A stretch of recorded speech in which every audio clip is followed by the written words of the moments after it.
The reading for tonight will be Heart Released. It's a couple Dhamma talks and teachings from Luangpo Mun. I've always been inspired by Luangpo Mun, his perseverance and practice, and his integrity regarding the Vinaya. The stronghold that forms the practice area for training oneself. In which set of principles did the Lord Buddha establish our stronghold? When we consider this question, we find that he established our stronghold in the great frames of reference, Satipatthana. To make a comparison with worldly affairs, in armed battles where victory is at stake, it is necessary to find a stronghold. If one obtains a good stronghold, one can successfully ward off the weapons of the enemy, and there one can accumulate great strength to launch an attack, driving the enemy to defeat. Such a place is thus called a stronghold, i.e., a place complete with strong stockades, gates, moats, and embattlements.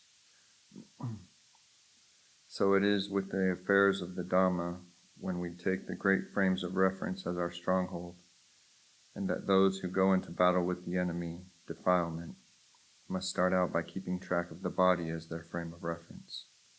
Because when such things as sensual passion arise, they arise at the body and mind. Because the sight of a body causes the mind to be aroused, we can conclude that the body is the provocation, and so we must examine the body as a means of stilling the hindrances and calming the mind. This is a point that you should work at and develop as much as possible. In other words, keep investigating that point without giving way at all. When an image of any part of the body arises, take that part of the body as the basic theme for your investigation. You don't have to go shifting to other parts to think that I've already seen this part, other parts I haven't seen, so I'll go and investigate other parts, isn't advisable at all. Even if you investigate the body until you have it analyzed minutely into all parts that are composed of the properties of earth, water, fire, and wind, this is called patibhaga. You should still keep examining the body as it first appeared in the original image until you have it mastered. To master it, you have to examine that same point over and over again, just as when you chant. If you memorize a particular discourse and then leave it without chanting or repeating it again, you'll forget it and it won't serve any purpose due to your complacency in not mastering it. The same holds true in your investigation of the body. Once an image of any part arises, if you don't investigate it repeatedly and instead heedlessly let it pass, it won't serve any purpose at all. This investigation of the body has many citations, one being our present-day ordination ceremony. Before all else, the preceptor must tell the ordinand the 5 meditation themes: hair of the head, hair of the body, nails, teeth, and skin, i.e., this very body, because of their importance. In the commentary to the Dhammapada, it is said that an unwise preceptor who doesn't teach the investigation of the body may destroy his pupil's potential for arahantship. So at present, the preceptor must first teach the 5 meditation themes.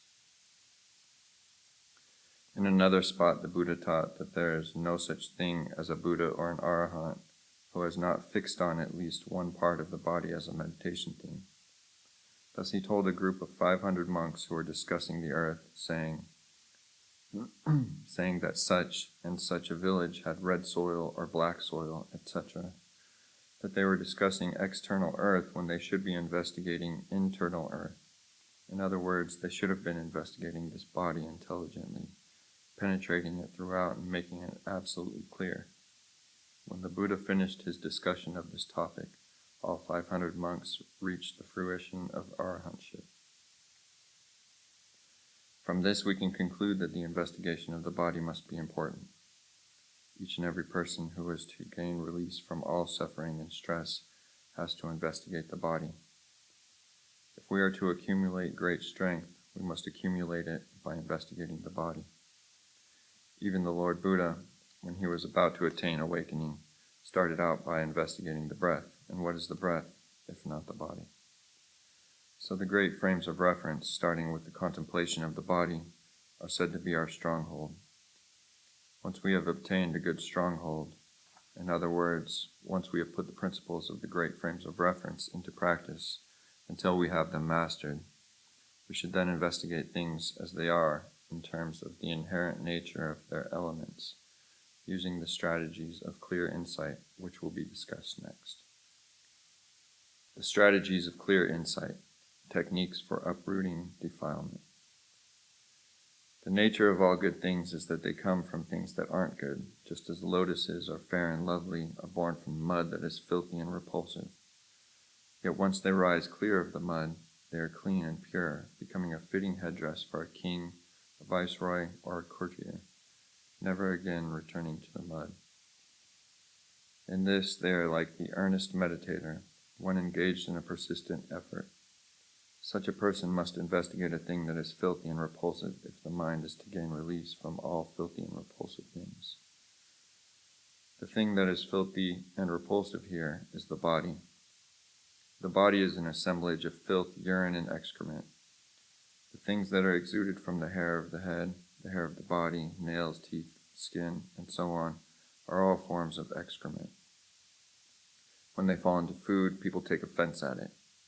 Food has to be thrown out, for no one can stomach it. Moreover, the body has to be constantly washed and scrubbed if it is to look presentable. If we don't clean it, it will smell rank and no one will let us come near. Clothing and other accessories, when away from the body, are clean and attractive, but as soon as they come into contact with the body, they become dirty. If we let them go without washing for a long time, no one will let us come near because of the smell.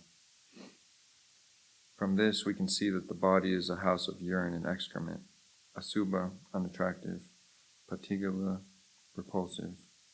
When still alive, it's bad enough. When there is no more life to it, it's even more disgusting, to the point where nothing else can compare. So from the very beginning, all earnest meditators investigate the body methodically until they have it mastered. Before the body becomes clear, they investigate whichever part or aspect of the body is agreeable to their temperament until a particular aspect of the body appears as an ugaha nimitta. Then they focus on that aspect, working at it and developing it repeatedly. Working at it and developing it repeatedly should be understood as follows. When rice farmers grow rice, they work in the soil, plowing the soil, planting rice in the soil. The following year, they grow rice in the soil again. They don't grow their rice in the air or in the middle of the sky. They grow it only in the soil. And the rice then fills their granaries of its own accord. When they work repeatedly in the soil, they don't have to plead, "Rice, oh rice, please come and fill our granaries." The rice pours in of its own accord, and even if they forbid it, saying, "Rice, oh rice, don't come and fill our granaries," if they have completed their work in the soil, there's no doubt that the rice will still come and keep their granaries full. In the same way, we as earnest meditators should keep investigating the body at the point that is agreeable to our temperaments or first appears for us to see. No matter what, we should not neglect or abandon that point. Working at it repeatedly doesn't refer only to the practice of walking meditation. We should be mindful, continuing our investigation in all places and at all times. Sitting, standing, walking, and lying down. Eating, drinking, working, speaking, and thinking. We should always have all-round mindfulness of the present. This is what is meant by working at it repeatedly. Once you have investigated the body until it is clear, you should then consider dividing it up into its various parts, using your own way of being methodical, Separate the body into elements of earth, water, fire, and wind, examining it until you really see it in those terms. At this stage, you may use any strategies of your own devising that are agreeable to your temperament, but you must not in any event abandon the original reference point that first appeared to you. When you are investigating at this stage, you should work at it and develop it repeatedly. Don't investigate once and then let it go for half a month or a month. Investigate it in and out, back and forth, again and again. In other words, withdraw inward to quiet the mind, and then come out again to investigate the body. Don't exclusively investigate the body or exclusively quiet the mind. When you have investigated in this way until you have it thoroughly mastered, what happens next comes of its own accord. The mind is bound to converge in a big way, and the instant it converges, everything will appear to converge, being one and the same. The entire world will be nothing but elements. At the same time, an image will appear of the world as being level as a drumhead, because the entire world is of one and the same inherent nature. Forests, mountains, people, animals, even you yourself will all ultimately have to be leveled down in one and the same way. Together with this vision, knowledge arises, cutting off all doubts in the heart. This is called yata bhuta jnanadasana vipassana, the clear insight that both knows and sees things for what they actually are. This step is not the end point. It is the beginning of the next stage we have to practice, which we as earnest meditators are to work at and develop repeatedly for heightened awareness to be mastered and complete.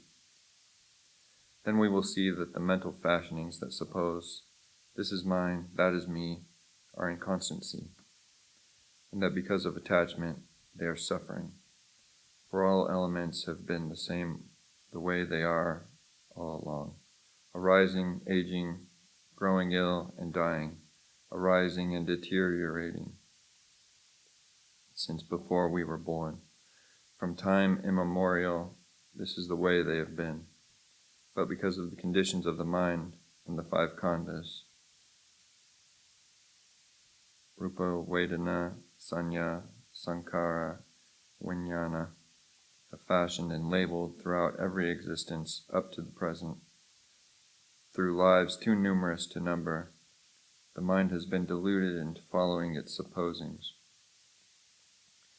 It's not the case that our supposings have attached themselves to us. When you come right down to it, there's no doubt but that all phenomena in the world, whether endowed with consciousness or not, have been the way they are, arising and deteriorating on their own in just this way. So we realize, Pube, Ananusu, Tesu, Dhamesu, these regularities of behavior have been this way from the past. Even though no one has told us, we know that this is the way they have been. This is why the Buddha maintained the regard with regard to this point, that he didn't hear this from anyone, wasn't taught this by anyone. For this is just the way these things had been since before his time. Thus we can see that the regularities in the behavior of all elements are bound to be this way. But because the conditions of the mind have fastened into all these things for so many lives, they have behaved in line with those supposings. The mind has been overwhelmed by latent tendencies to the point where it is deluded into believing them, and so states of becoming and birth have been created through clinging of the conditions of the mind. Thus the earnest meditator comes to analyze things down in line with their inherent nature, seeing that Sabbe Sankhara Anicca, Sabbe Sankhara Dukkha. Acts of mental fashionings, the conditions of the mind, are what's inconstant. The world of living beings is constant. It is simply the way it is. Analyze these things in terms of the Four Noble Truths as a way of rectifying the conditions of the mind, so that you can see for certain, in your own right, that these conditions of the mind are inconstant and stressful. And the fact that you haven't seen in your own right that they are inconstant and stressful is why you have fallen for mental fashionings. When you truly see this, it will rectify the conditions of the mind. The realization will come to you, Sankhara Sasata Nati. There are no mental fashionings that are constant and lasting. Mental fashionings are simply conditions of the mind, like mirages. As for living beings, they have been a constant feature of the world all along. When you know both sides, i.e., that living beings are simply the way they are, and that mental fashionings are simply a condition of the mind that supposes them, then Titi Bhutam, the primal mind that has no conditions, can gain release. As for the teaching that all phenomena or regularities of behavior are not self, how could they be self? Their business is simply to arise the way they do. Thus the Buddha taught, Sabbe Dhamma Anatta. All phenomena are not self. We as earnest meditators should investigate things to see them clearly in this way until the mind is made to converge, enabling us to see truly and vividly along these lines in our own right, at the same time giving rise to knowledge that accompanies this vision. This is what's meant by Uttanagamani Vipassana, clear insight leading to emergence. We should work at this stage until it is mastered, until we see truly and clearly, along with the full convergence of the mind and its concurrent knowledge, converging against the current, curing the latent tendencies, turning supposing into release, or until we converge on the primal mind that is simply the way it is, to the point where it's absolutely clear with the concurrent knowledge. Kina jati jnanang hoti. There is the knowledge of no more birth. This stage is not an assumption or a supposing. It isn't anything fashioned or conjectured into being, nor is it anything that can be obtained by wanting.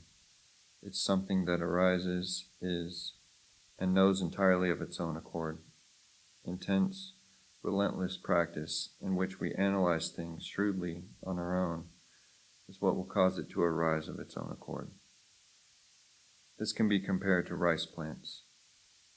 Once we have properly nourished and cared for the rice plant, the results, the grains of rice, are not things that can be obtained by wanting.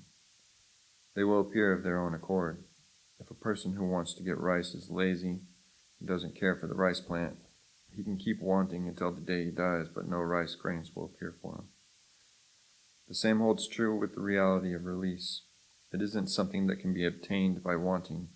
A person who wants release, but who practices wrongly or doesn't practice, and wastes his time being lazy until the day he dies, won't meet with release at all. The primal mind is radiant and clear by nature, but is darkened because of corruptions. Monks, this mind is originally radiant and clear, but because passing corruptions and defilements come and obscure it, it doesn't show its radiance. This has been compared to a tree in the poem that runs, a tall tree with 6,000 branches. Big chameleons swarm it each day by the hundreds. Small chameleons each day by the thousands. If the owner doesn't watch out, they'll bring more and more of their friends every day. This can be explained as follows. The tall tree with 6,000 branches.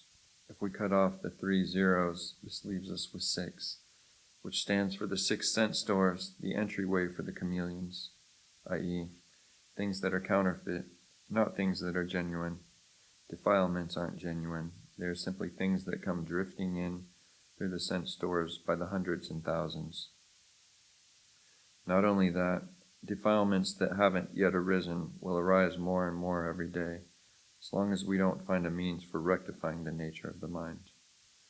The mind is something more radiant than anything else can be, but because counterfeits, passing defilements, come and obscure it, it loses its radiance, like the sun when obscured by clouds. Don't go thinking the sun goes after the clouds. Instead, the clouds come drifting along and obscure the sun. So meditators, when they know in this manner, should do away with these counterfeits by analyzing them shrewdly, as explained in the strategies of clear insight.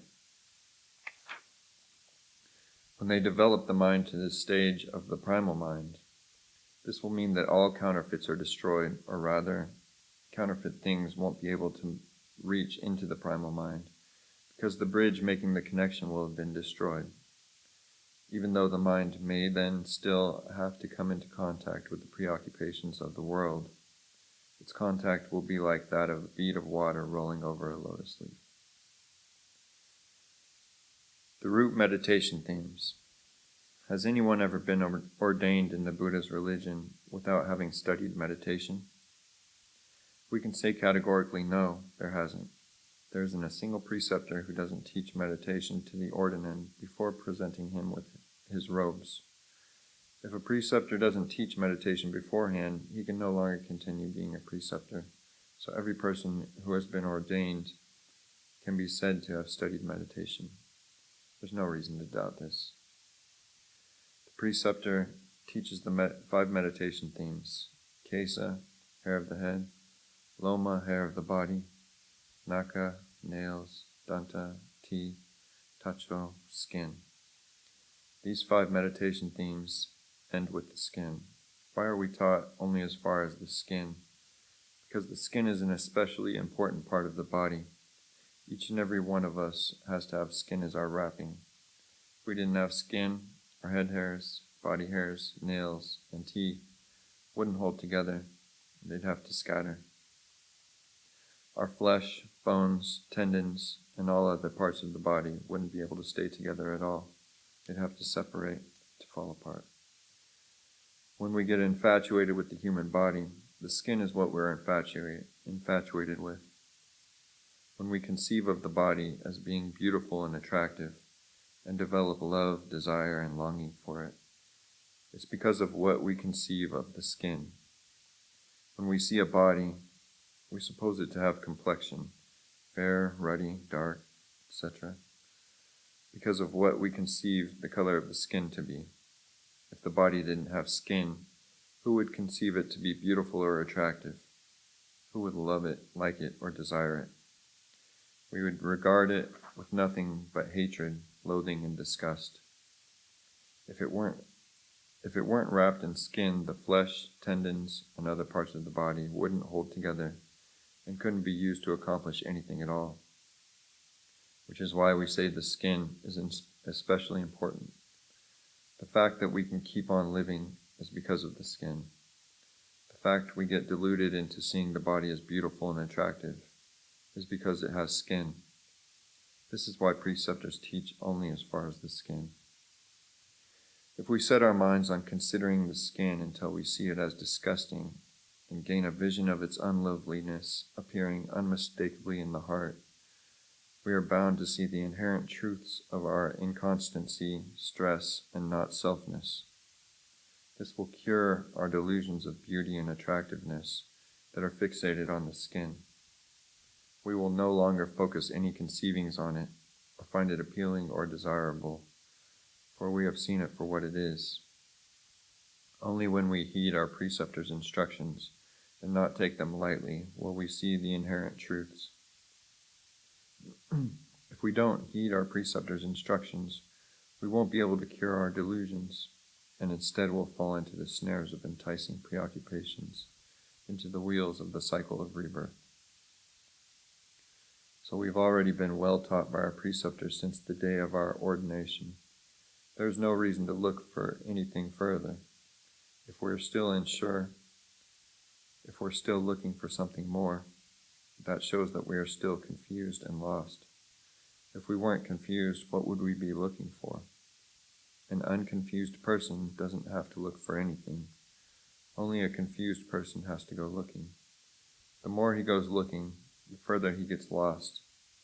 If a person doesn't go looking, but simply considers what is already present, he will see clearly the reality that is inherently primal and unmoving, free from the yokes and fermentations of defilement. The subject is not something thought up by the preceptors to be taught to the ordinand in line with anyone's opinion. It comes from the word of the Lord Buddha, who decreed that the preceptor should teach the ordinand these essential meditation themes for his constant consideration. Otherwise, our ordination wouldn't be in keeping with the fact that we have relinquished the life of home and family and have come out to practice renunciation for the sake of freedom. Our ordination would be nothing more than a sham. But since the Buddha has decreed this matter, every preceptor has continued this tradition down to the present. What our preceptors have taught us isn't wrong. It's absolutely true. But we simply haven't taken their teachings to heart. We've stayed complacent and deluded of our own accord, for people of discretion have affirmed that these teachings are the genuine path to purity. Virtue. Silang, Sila, Viya. Virtue is like a rock. Virtue, normalcy, is like a rock, which is solid and forms the basis of the ground. No matter how much wind may buffet and blow, rock doesn't ever waver or flinch. If we simply hold to the word virtue, though, we can still go astray. We need to know where virtue lies, what it is, and who maintains it. If we know the factor maintaining it, we will see how that factor forms the essence of virtue. If we don't understand virtue, we'll end up going astray and holding just to the externals of virtue, believing that we have to look for virtue here or ask for the precepts there before we can have virtue. If we have to go look for it and ask for it, doesn't that show that we're confused about it? Isn't that a sign of attachment to the externals of precepts and practices?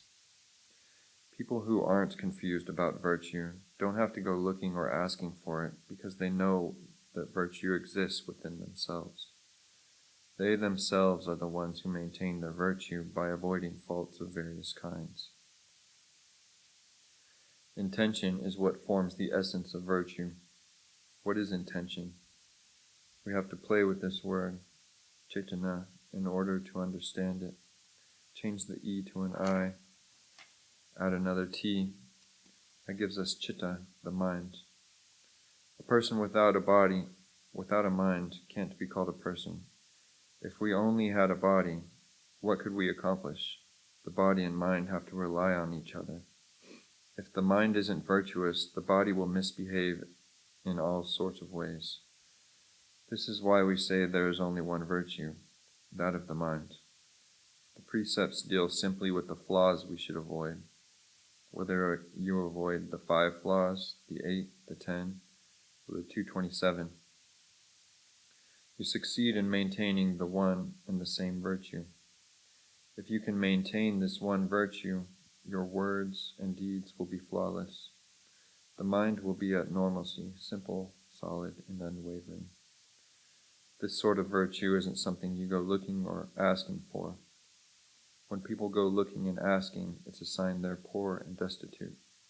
They don't have anything, so they have to go begging. They keep requesting the precepts over and over again. The more they request them, the more they lack them, the poorer they become. We are already endowed with body and mind. Our body we have received from our parents. Our mind is already with us. So we have everything we need in full measure. If we want to make the body and mind virtuous, we should go right ahead and do it. We don't have to think that virtue lies here or there, at this or that time. Virtue already lies right here with us, akaliko.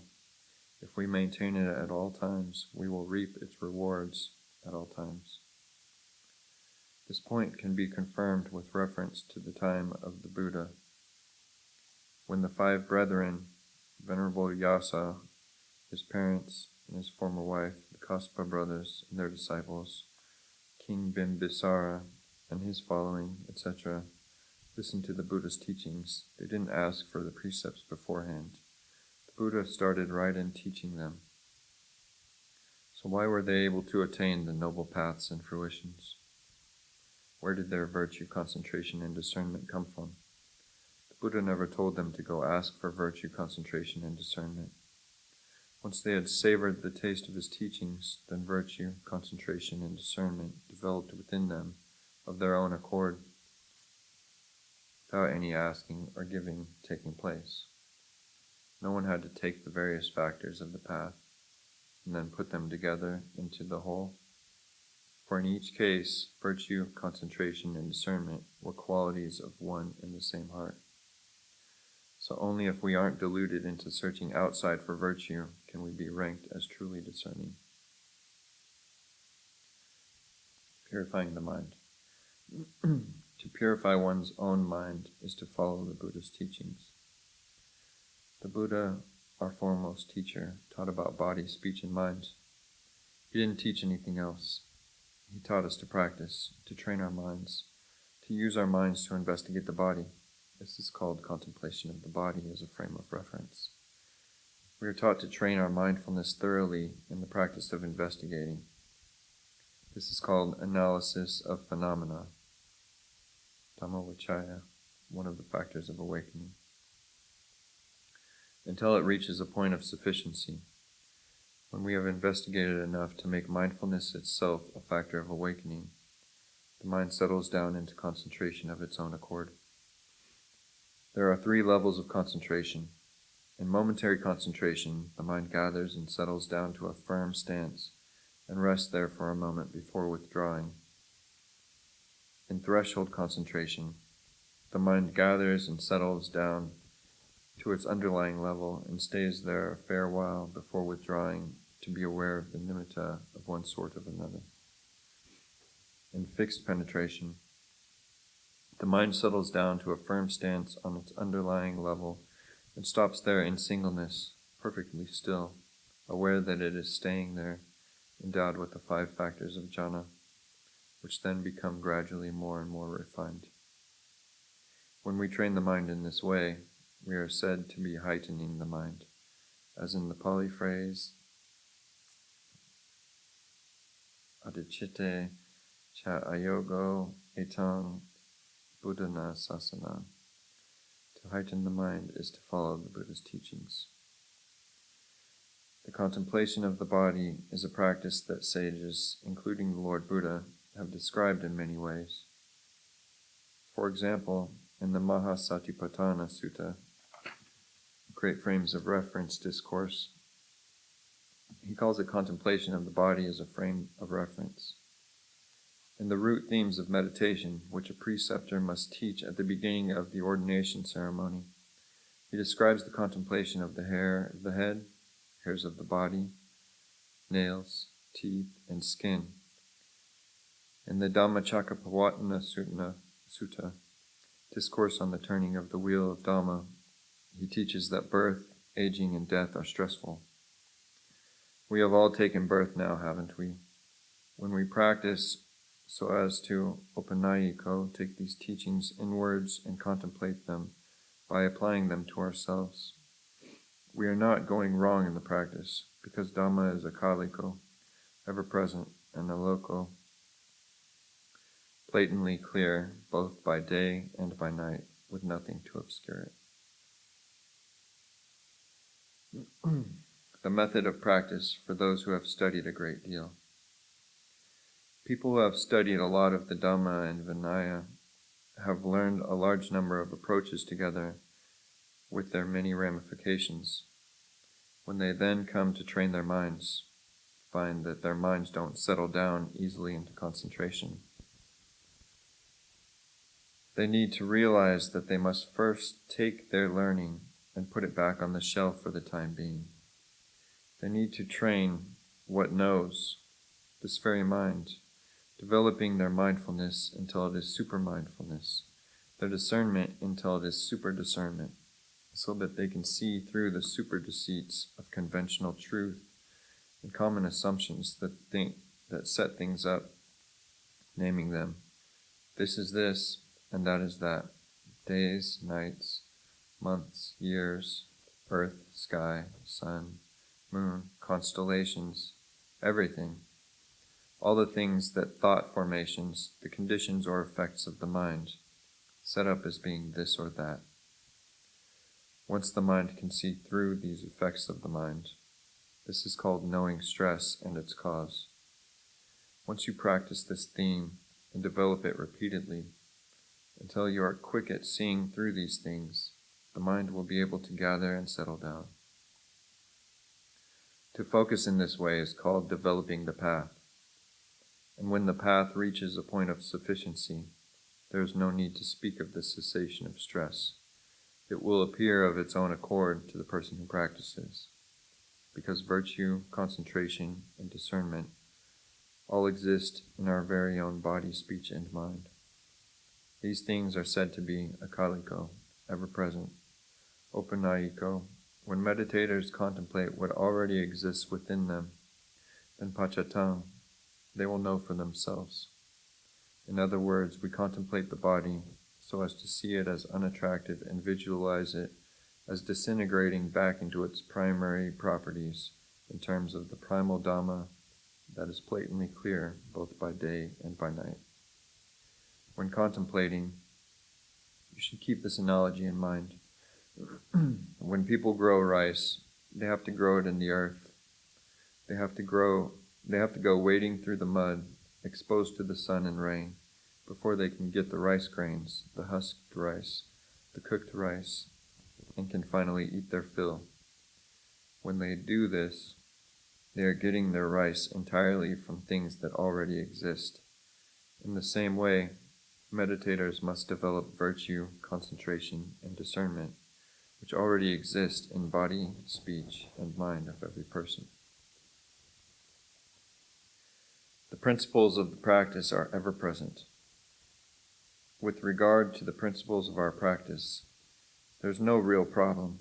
Opanayiko, bring the mind inward to investigate body, speech, and mind. Things that are akaliko, ever present, aloko, blatantly clear both by day and by night. Pachatang veditavo venyuhi, to be known by the wise for themselves, just as the sages of the past, such as the Buddha and the noble disciples, knew clearly for themselves after bringing their minds inwards to contemplate what was already there. It's not the case that these things exist at some times and not at others. They exist at all times, in every era. This is something we as meditators can know for ourselves.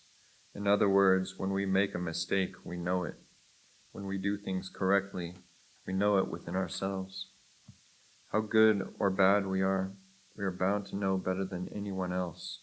As long as we are persistent in our contemplation and don't let ourselves grow complacent or heedless.